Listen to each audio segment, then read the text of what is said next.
বাড়ি জুড়ে গম্ভীর নিস্তব্ধতা। এয়ার কন্ডিশনারের হালকা ভনভনে আওয়াজটা কানে আসছে শুধু। কপালের ক্ষতটায় একটা সরু চিনচিনে অনুভূতি হতেই ঘুম ভেঙে গেল নাহিদার। চোখ কুঁচকে ব্যথাটা সহ্য করার চেষ্টা করল। মুহূর্তে অদম্য বিষাদের ধারালো দংশনে কেঁদে উঠল মাতৃসুলভ নরম মনটা। বাসনাহীন ছোঁয়ায় ব্যান্ডেজটার উপর আঙুল বোলালো সে।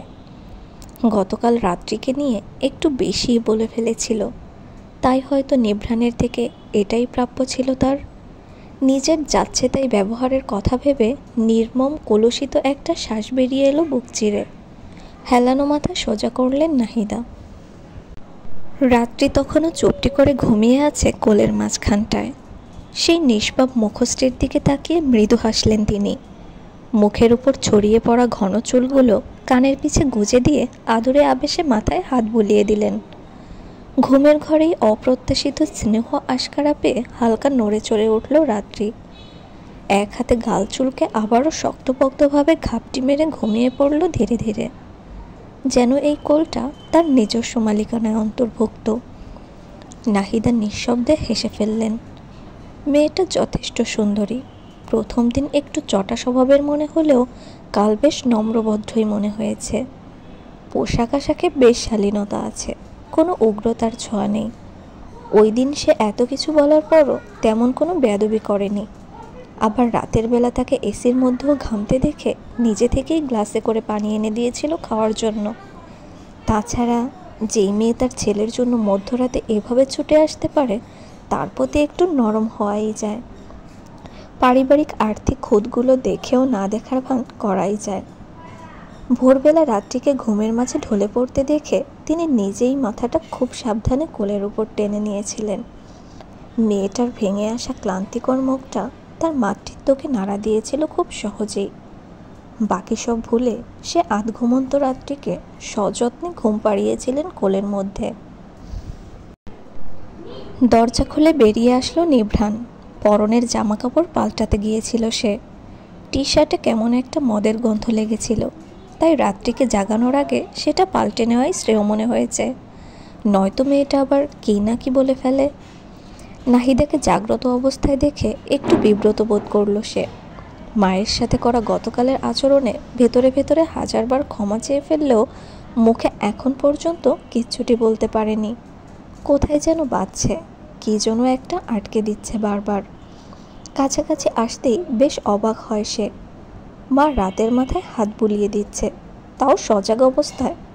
সে তো ভেবেছিল ঘুমের ঘরে বোধহয় মেয়েটা ভুলে মায়ের কোলে চলে গেছে, তাই নাহিদার ঘুম ভাঙার আগেই রাতকে ঘরে নিয়ে যেতে এসেছিল সে। নাহিদা মেঝের দিকে চেয়ে আছে। নিভ্রাণকে এদিকেই আসতে দেখে আরও একটু গুরুগম্ভীর হয় তার চেহারা। নিভ্রাণ ইতস্তত করল।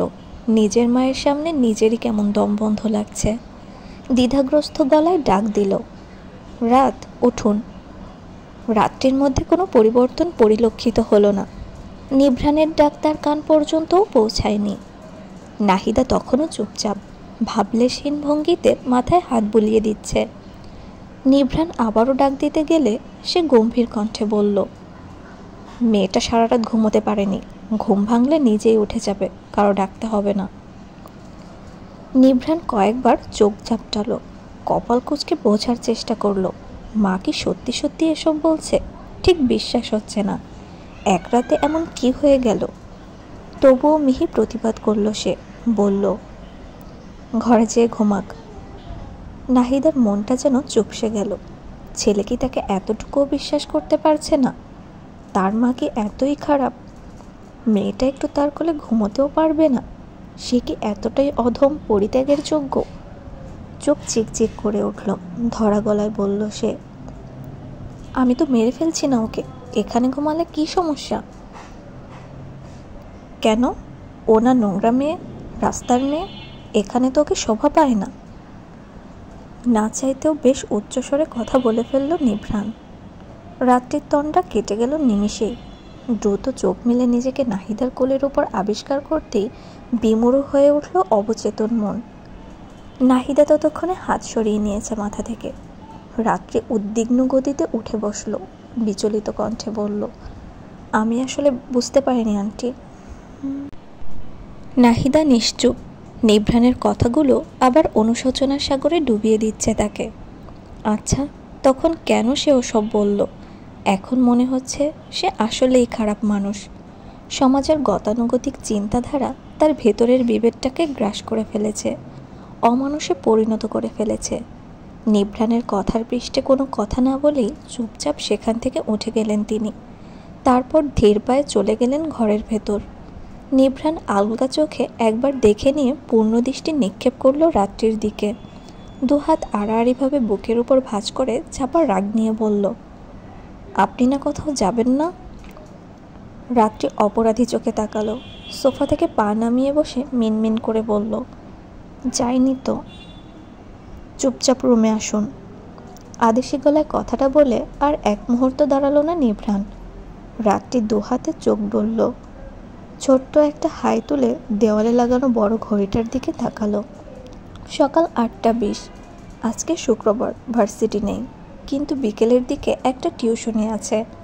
তারা নেই তেমন, তবু এখানে থাকতে অস্বস্তিতে কাটা দিয়ে উঠছে। এবারে সব ঝামেলা যে তাকে ঘিরেই। নিষাদ একবার ঘাড় উঁচালো। রাত্রিকে উদ্দেশ্য করে ম্যাচম্যাচে গলায় বলল, ওই সোফার বড় বালিশটা দেন তো আপু, এই ছোটটায় মাথায় আটছে না। রাত্রি থতমত খেয়ে উঠে দাঁড়ালো। নিষাদের ইশারা করা বালিশটা নিয়ে তার হাতে দিল। নিষাদ মুচকি হেসে কৃতজ্ঞতা জানালো। ঘুম ঘুম কণ্ঠে বিড়বিড় করল, এ ওকে ঘুম পাড়িয়ে দিচ্ছে, ও একে ঘুম পাড়িয়ে দিচ্ছে। মাঝখান দিয়ে এদের পাড়াপাড়ি দেখতে দেখতে আমারই ঘুম হচ্ছে না।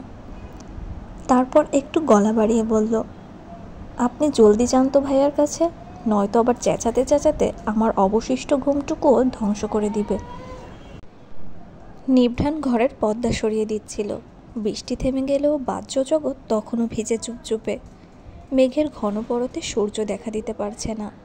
মেঘরৌদ্রের রেশারেশির জেরে আকাশের এক কোণে অলৌকিক একটা আলোকরশ্মির সরুরেখা সৃষ্টি হয়েছে। মনে হচ্ছে একটু পরেই যেন তা দুভাগ হয়ে আশ্চর্য কিছু বেরিয়ে আসবে ভেতর থেকে। রাত্রি ঢুকলো তখনই। চুপচাপ যেয়ে বসলো বিছানায়। মনটা একদম ভালো লাগছে না। মনে হচ্ছে এই মা ছেলের মধুর সম্পর্কের মধ্যে কাটা হয়ে বিঁধে আছে সে, একটা উটকো অসহ্য কাটা। অচিরেই নিজেকে কেমন ঝামেলা মনে হচ্ছে। কেন সব ছেড়ে ছুড়ে এই লোকটাকে তার ভালোবাসতে হলো? সব অনুভূতি যে কেন এই লোকটার উপরে আছড়ে পড়লো? এত উপর নিচের কেন সমান হতে হলো? রাত্রির বিষণ্ণ চেহারাটা এক পলক দেখে ধীর পায়ে এগিয়ে এলো নিভ্রাণ। রাত্রির ঠিক সামনে হাঁটু গেড়ে বসল। দুহাত নিজের হাতের মাঝে টেনে নিয়ে কোমল স্বরে বলল, মন খারাপ কেন? মা আবার বাজে কিছু বলেছে আপনাকে? না তো, বলে আঁতকে উঠল রাত্রি। লোকটা খালি নিজের মাকে ভুল বুঝে কেন? আবার তখন কিভাবে কথা বলল? নিভ্রাণ এক মনে তার হাত দুটো নাড়াচাড়া করে যাচ্ছে। রাত্রি একটু সাহস জুগিয়ে বলল, আপনি ওনার সাথে ওভাবে কথা বললেন কেন? নিভ্রাণ চমকালো না। রাত্রির হাত নড়াচড়া করতে করতেই নিচু গলায় বলল, আপনি জানেন না রাত, মা আপনাকে নিয়ে কত বাজে কথা বলেছে। রাত্রির দ্বিগুণ অস্থিরতা নিয়ে বলল, সে তো আমাকে নিয়ে বলেছে, কিছু বলার হলে আমি বলবো। আপনি এমন ধমক দিয়ে কেন কথা বললেন? উনি কষ্ট পেলেন না? মায়ের সাথে কেউ এভাবে কথা বলে?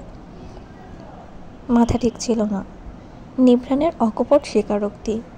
মেয়েটার গলায় একটা খ্যাপা খ্যাপা ভাব আছে। বোঝা যাচ্ছে নাহিদার সাথে তার অমন ব্যবহার সে কিছুতেই মেনে নিতে পারেনি। রাত্রি আবার বলল, মাথা ঠিক ছিল না বলে এমন করবে?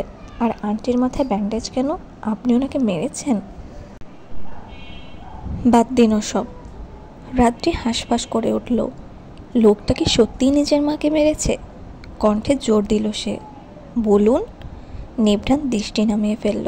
ছোট একটা শ্বাস ফেলে বলল, দেখুন, আমি শপিস সুরে মেরেছিলাম, কিন্তু সেটা মাকে উদ্দেশ্য করে নয়। মায়ের মাথায় লেগে যাওয়াটা নিতান্তই একটা দুর্ঘটনা, আমি বুঝিনি। রাত্রির মুখটা আপনা আপনি হা হয়ে গেল।